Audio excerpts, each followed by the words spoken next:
on behalf of the people. Thank you, Your Honor. When this case came across my desk and I got the phone call on March 16th of 2024, I had no idea what I was about to see. And the court used a term that I used at the beginning of this case at the arraignment, unimaginable. What Lila endured that day and endured the days following was unimaginable. She didn't look like the happy child that everybody remembers. She was unrecognizable. And one reason I'm glad that accountability was taken is that she doesn't have to be seen in this open court and remembered that way, and that she can rest in peace with the dignity that she deserves.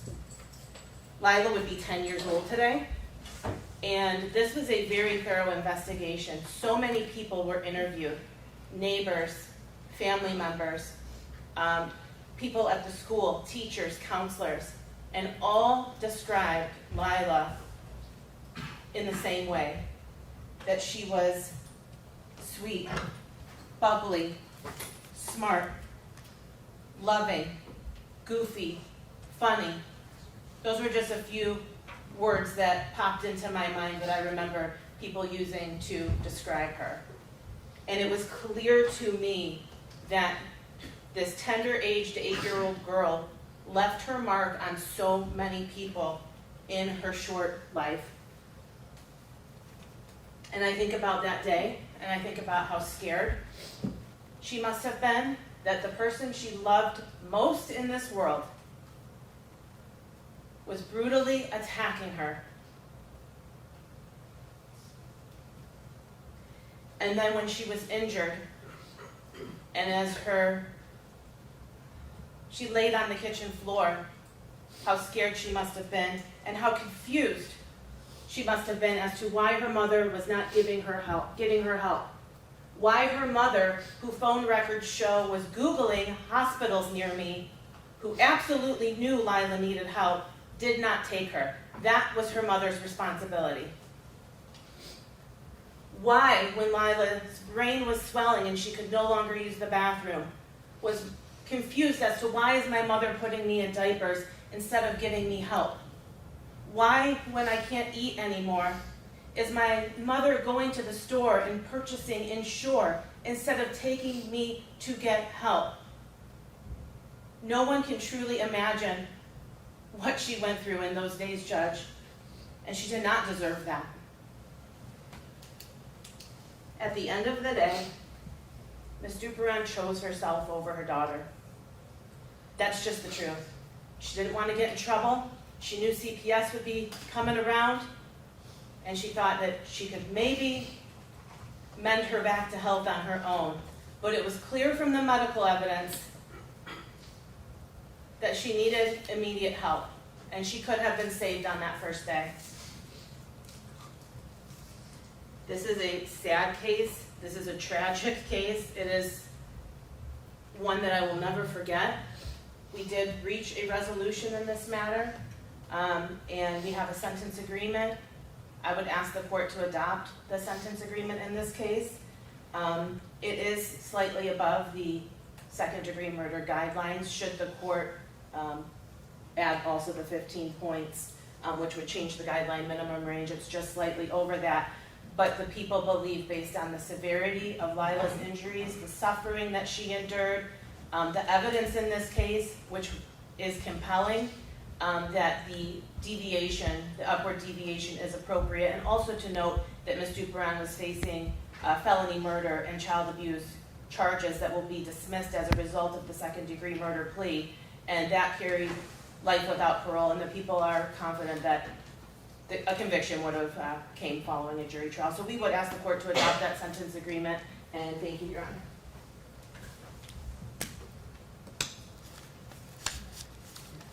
In a gut-wrenching courtroom address, the prosecutor stood on behalf of the people, recounting a case so haunting it left even seasoned investigators shaken.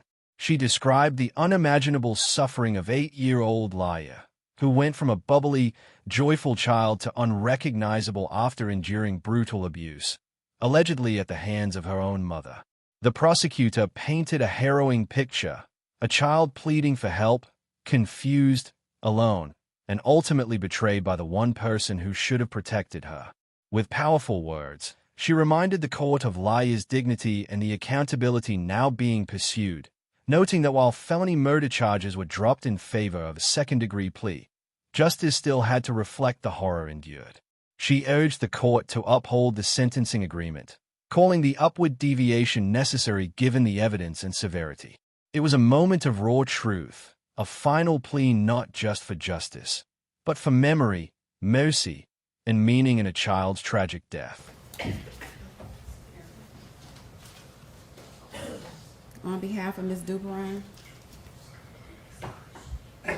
Yes, thank you, Your Honor. Your Honor, I've had opportunity to speak with Ms. Duperon about what happened, and frankly, I'm probably the only person who's really spoken to her in depth about what occurred that day. And I know what the court seen, I know what Madam Prosecutor sees, I know what she saw in the police report as well as body cam videos and everything that came out of this. But what the prosecutor or this court has not seen is the other side of Ms. Duperon. I know that she is remorseful for everything she did wrong that day. I too, well, my team, my investigator, we spoke to her family, we looked into things, and the same way the prosecutor heard wonderful things about Lila, we heard wonderful things about Chelsea. We heard that Ms. Duperon was a great mother. I even searched her on Facebook, and I went through her Facebook page. I saw all the pictures she had of her and her daughter. She truly loved her daughter, and that is one thing that I'm certain about. And I'm also certain that Ms. Duperon never intentionally meant to hurt Lila. I think there were multiple things at play that led to this incident, but it was never intentional. She never meant to hurt her. She was not in her right mind, Your Honor, for lack of better words. The person she is today, the person she was all the years she's been raising Lila, was not the person she was in that moment when this incident occurred. Now, as far as the aftercare, after the assault, Ms. Duperon again did what she believed was best. She was torn between taking Lila to the hospital, but she did believe that Lila could have been nursed at home. And it's without a doubt, if she knew the severity of Lila's injuries, her internal injuries, Ms. Duperon would have taken her to the hospital, without a doubt. She never wanted this to happen. And again, this is a woman who stands before you who is truly remorseful for, again, her actions and her inactions, Your Honor. But this moment, that moment, is not a reflection of who she really is and the type of mother that she was to Lila. And again, me and Ms. Duperon spoke a lot about this case. And one thing we can agree on is that we know that she loved Lila, and we know that Lila knows and knew that her mother loved her, and that her mother would never intentionally hurt her. And with that being said, Your Honor, we are asking that you adopt the sentencing agreement. The defense urged the court to see Ms. Duperon as a remorseful mother rather than a malicious offender, highlighting her deep love for daughter Leia and character testimonials. They acknowledged evidence of the incident, but argued her actions were unintentional misjudgments born of emotional turmoil.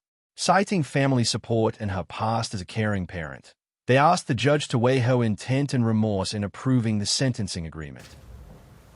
Ms. Duperon, today is the day and time set for sentencing. Anything you'd like to say to the court before the court imposes a sentence? Yes, Your Honor. It feels like just yesterday I found out I was having a baby girl. I remember lying in bed holding my belly and asking, what do you think about the name Lila?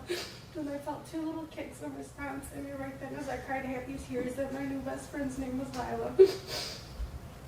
On June 27, 2015, I was blessed with the most perfect baby and grew into the most caring, smart, funny, loving, sweet girl. I was filled with a love I never knew existed. I remember Lila sitting in the kitchen while I cooked dinner, and she said, Mama, I know why your food is so yummy.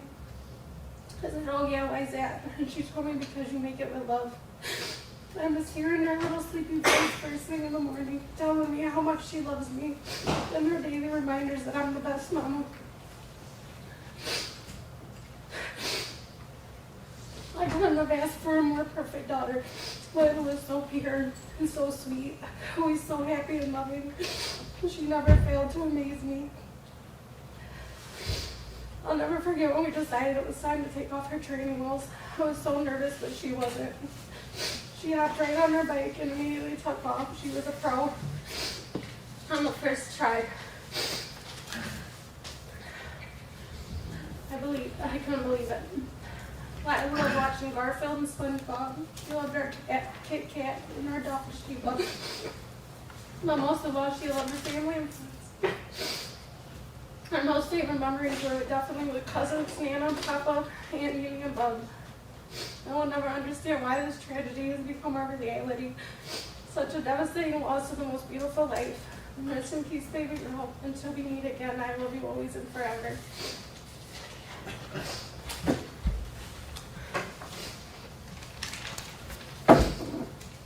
All right, thank you.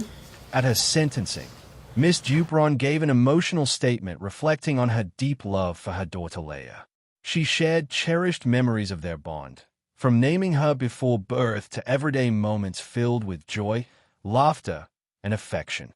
She described Leia as a sweet, smart, and loving child who brought light to everyone around her.